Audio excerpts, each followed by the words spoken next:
जब सच बोलने का तुम्हें अंदर से उबाल आ ही गया तो ये भी बोल दो कि कश्मीर के अंदर तुमने एसएसजी वाले भेजे थे। जो हमारे बड़े थे इनकी पतलूने 93,000 ढाका में उतार चुके हैं। दोस्तों ये 2024 और गौरवारी आज फिर इनकी पतलूने उतारने लगे। कश्मीरी गए इंडियन आर्मी के पास, बोला पता नहीं सर कौन पागल के बच्चे घूम रहे, जरा इनको जूते मारो। फिर कहते हैं 1971 में बड़े ब्रेवली लड़े। हाँ हमें पता है कितनी बहादुरी से लड़े। पाकिस्तान किस मोड़ पे आके फंसा है दोस्तों, उसके निकलने का कोई भी रास्ता नहीं है।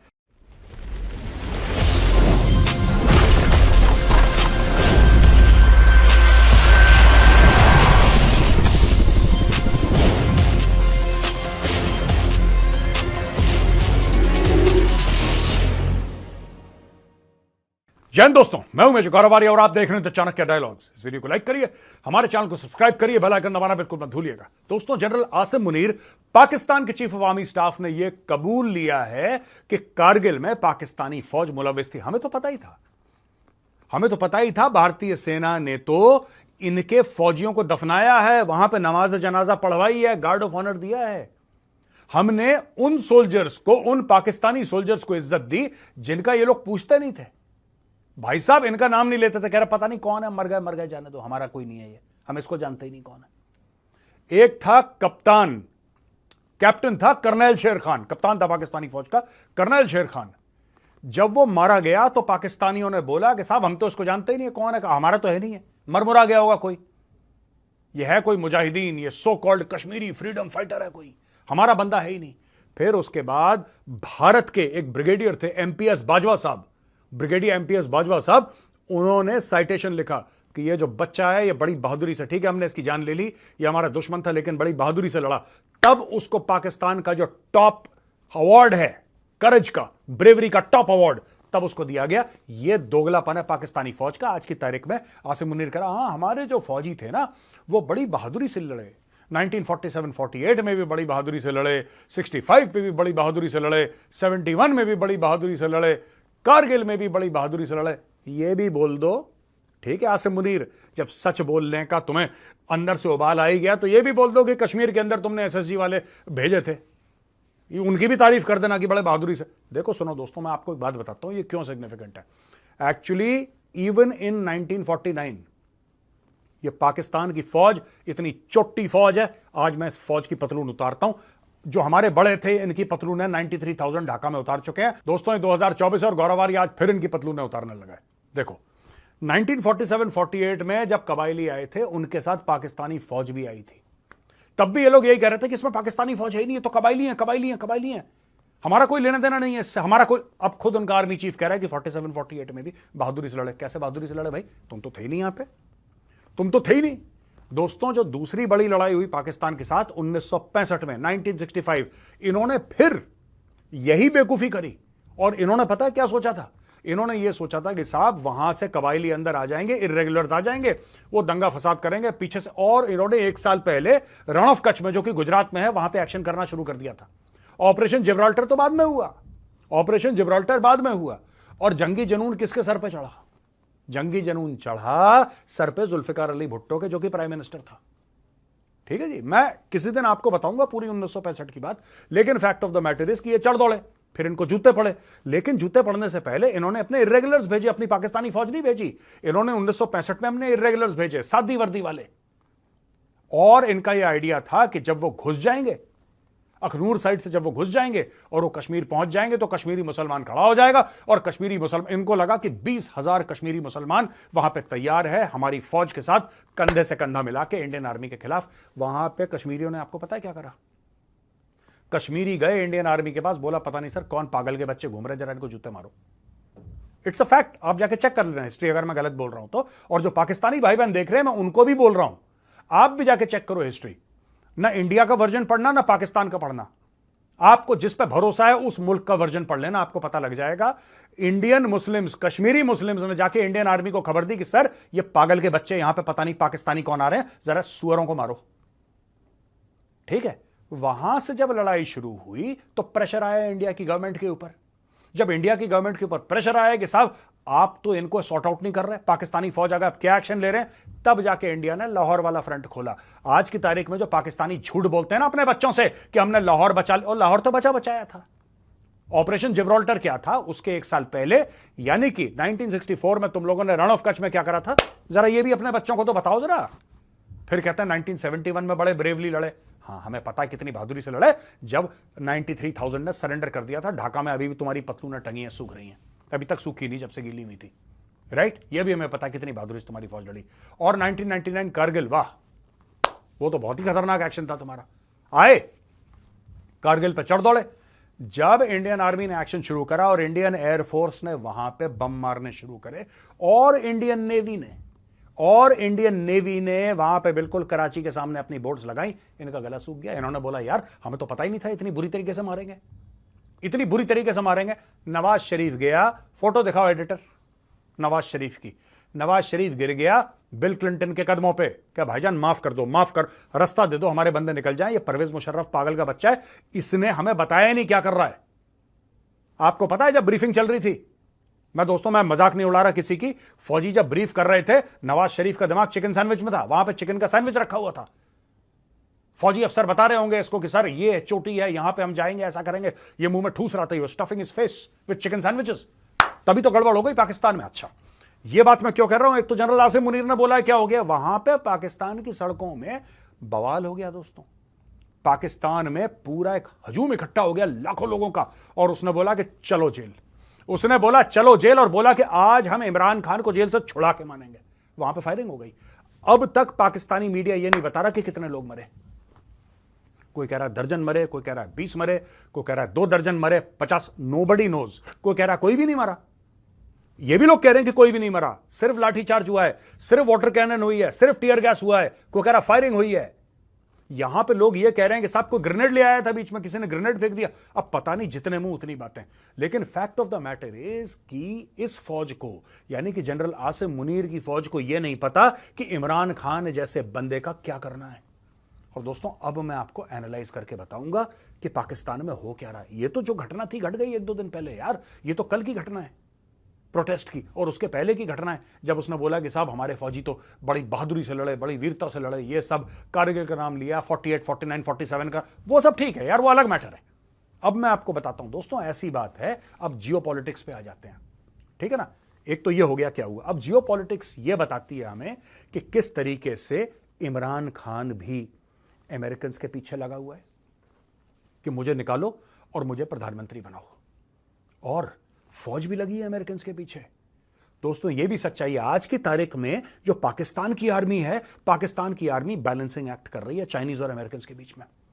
और उनको एक बात तय पता है बिल्कुल, दे नो फॉर श्योर 100% कि जितने भी मल्टीलैटरल लेंडिंग एजेंसीज हैं, चाहे वो वर्ल्ड बैंक हो, ठीक है जी, चाहे वो IMF हो, ये सारी की सारी अमेरिकन कंट्रोल में। चाइना के पास एक नहीं है ऐसी। हां, चाइना अपने बैंक से बोल के लोन दिलवा सकता है, ठीक है, चाइना खुद पैसे दे सकता है, लेकिन चाइना देता है बड़े मोटे ब्याज पे। पाकिस्तान की रीढ़ की हड्डी टूट जाएगी उसके पैसे वापस करते करते। और यहां पे IMF है, IMF 24वीं बार पाकिस्तान को पैसा दे रहा है, और पिछले 23वीं बार जो दिया, पाकिस्तान ने मुंह पहुंचा, हाथ वाथ झाड़ा, बोला थैंक यू वेरी मच यार, अच्छा लगा। डकार मारी पाकिस्तान ने, कहानी खत्म हो गई, या डकार भी नहीं मारी होगी, राइट। अब देखो पाकिस्तान के लिए मजबूरी बन गया दोस्तों ये सब।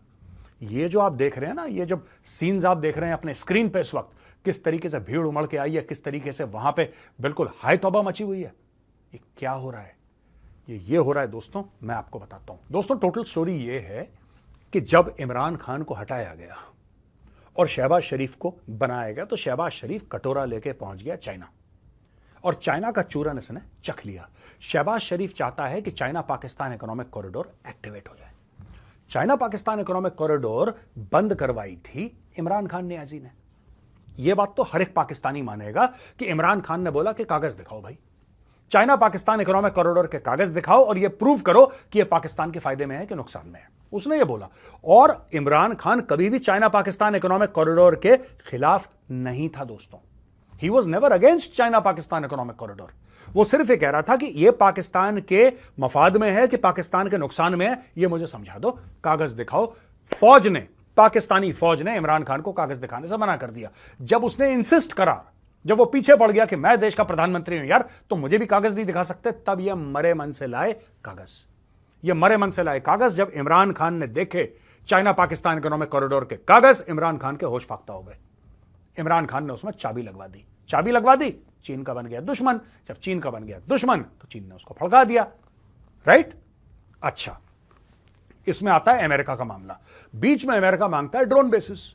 जब ड्रोन बेसिस मांगता है अमेरिका उससे और इमरान खान मना कर देता है ड्रोन बेसिस के लिए, तो यह कह देता है एब्सोल्युटली नॉट। अच्छा, इमरान खान के मन में यह बात थी, कई लोगों ने यह सोचा कि चाइना का एजेंट है, कई लोगों ने यह भी समझा कि यह अमेरिका का एजेंट है, क्योंकि कभी यह काम ऐसे करता था कि चाइना के मफाद में हो, कभी काम ऐसे करता था जो कि अमेरिका में फायदे में हो। लेकिन दोस्तों, इसने ही manage to upset both of them. Imran Khan ने चीन के खिलाफ भी कुछ काम करे और अमेरिका के खिलाफ भी कुछ काम करे, बहरहाल उसकी गद्दी चली गई, वो जेल में है। आज की तारीख में पाकिस्तान तहरीक इंसाफ मोटे पैसे खर्च कर रहा है अमेरिका में लॉबिंग के ऊपर। हजारों डॉलर हर महीने खर्च किए जाते हैं पाकिस्तान तहरीक इंसाफ के फंड से, और वहां पे लॉबिंग की जाती है कि इमरान को निकालो, इमरान को निकालो। एक और चीज है, वो ऑक्सफोर्ड का चांसलर बनेगा, वो हम आपको बता ही चुके हैं पहले, बहुत पहले हमने खबर कवर करी थी और दो बार कवर करी थी कि ऑक्सफोर्ड का उसको चांसलर बनाने का, कि वो चुनाव में खड़ा हो जाए। एक बार वो ऑक्सफोर्ड का चांसलर बन जाएगा तो दुनिया के सामने खबर आ जाएगी कि ऑक्सफोर्ड का चांसलर जेल में भाई, उसको निकालो जेल से, और प्रेशर बन जाएगा पाकिस्तानी सरकार और पाकिस्तानी फौज के ऊपर। वहां पे पाकिस्तानी आर्मी क्या कर रही है दोस्तों, ये आपको समझने की जरूरत है। वहां पे पाकिस्तानी आर्मी बैलेंस करने की कोशिश कर रही है between China and America, right. जैसा मैंने बोला, वो भली भांति इस चीज से परिचित है कि पैसे अब चाइना से ज्यादा नहीं आने वाले।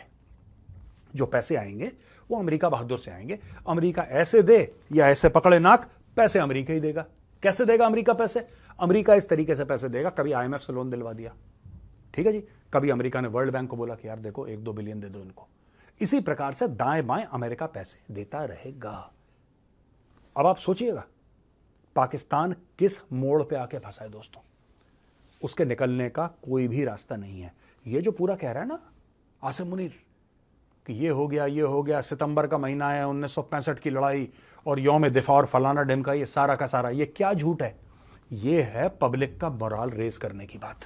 क्योंकि दोस्तों, जो पाकिस्तानी पब्लिक है उसका मोराल, उसका मोटिवेशन सब घुटनों में, जूतों में आ चुका है, और इससे आसिम मुनीर बहुत ज्यादा परेशान है। तो बीच बीच में झूठ बोल के कि तुम्हारे फौजियों ने बड़ा बलिदान दिया और बड़ी शहादतें दी, कुछ नहीं दी। सरेंडरी फौज है ये, 2 टके की फौज नहीं है। आई तो anyway don't like this army, it's a useless non professional army, ठीक है जी। अब आखिरी चीज, इमरान खान का मैटर क्या है? ये मैटर और बढ़ेगा दोस्तों।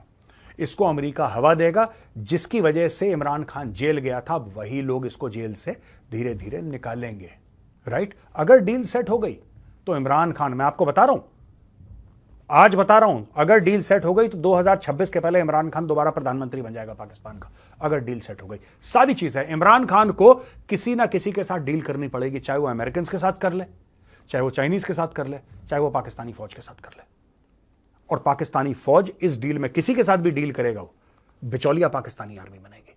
ये सोचने वाली बात है। अब दोस्तों चलते हैं क्वेश्चन एंड आंसर्स की ओर। पहला सवाल अमृत आनंद का है। Sir, we are hearing news about 41,000 crore being allocated for third aircraft carrier. Considering the fact that Vikrant costed less and we already have the technology, does it mean we will be building a bigger and more advanced carrier than INS Vikrant?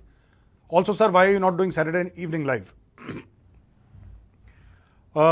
बात यह है दोस्तों कि अमृत आनंद जी, अभी देखिए बात यह है कि तीसरा एयरक्राफ्ट कैरियर का ये जो बजट आपके सामने आया, this is a tentative budget, so nobody knows कि एग्जैक्ट बजट कितना है, क्या है।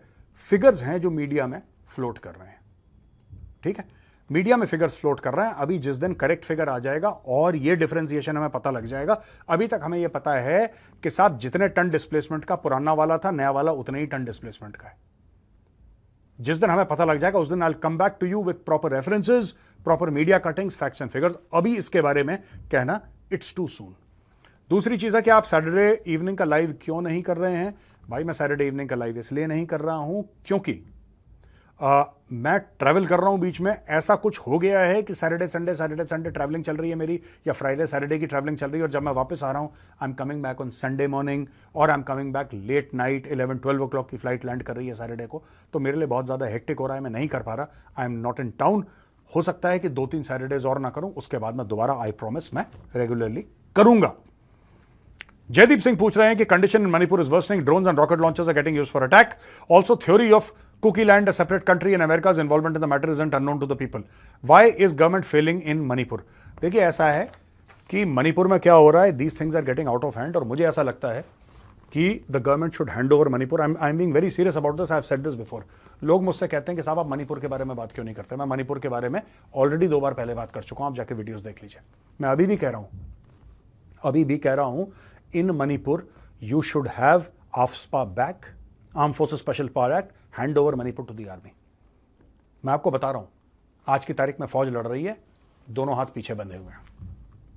पुलिस वहां पे कुछ कर नहीं पा रही, पैरामिलिट्री फोर्सेस कुछ कर नहीं पा, आपको देना पड़ेगा फौज को मणिपुर, और फौज इसको ठीक कर देगी 2 महीने के अंदर, राइट। लेकिन you have to give it. ये कुकीलैंड वुकीलैंड तो नहीं बनेगा, ये तो छोड़ दो, अमेरिकन ये कर रहे हैं वो कर रहे हैं। एक बार इंडियन आर्मी मैदान पे आ गई, यानी कि under AFSPA, the condition is that armed forces special powers act, इसके तहत आर्मी को आप मणिपुर दीजिए, फिर आप देखिएगा दिस पेन्स अ लॉट। ये सब, ये देखिए मैं बता रहा हूं, विदाउट आफ्सपा ना एंड विदाउट इंडियन आर्मी ये आपके काबू में नहीं आएगा। आप भारतीय सेना को सौंपिए, सब कुछ स्मूथ कर देंगे ये लोग। हफ्ते 2 हफ्ते के अंदर आपको फर्क दिखने लग जाएगा ग्राउंड पे कि इंडियन आर्मी ने क्या क्या किया है। ये वीडियो देखने के लिए बहुत बहुत धन्यवाद दोस्तों। इस वीडियो को लाइक करिए, हमारे चैनल को सब्सक्राइब करिए, बेल आइकन दबाना बिल्कुल मत भूलिएगा। जय हिंद, वंदे मातरम, भारत माता की जय।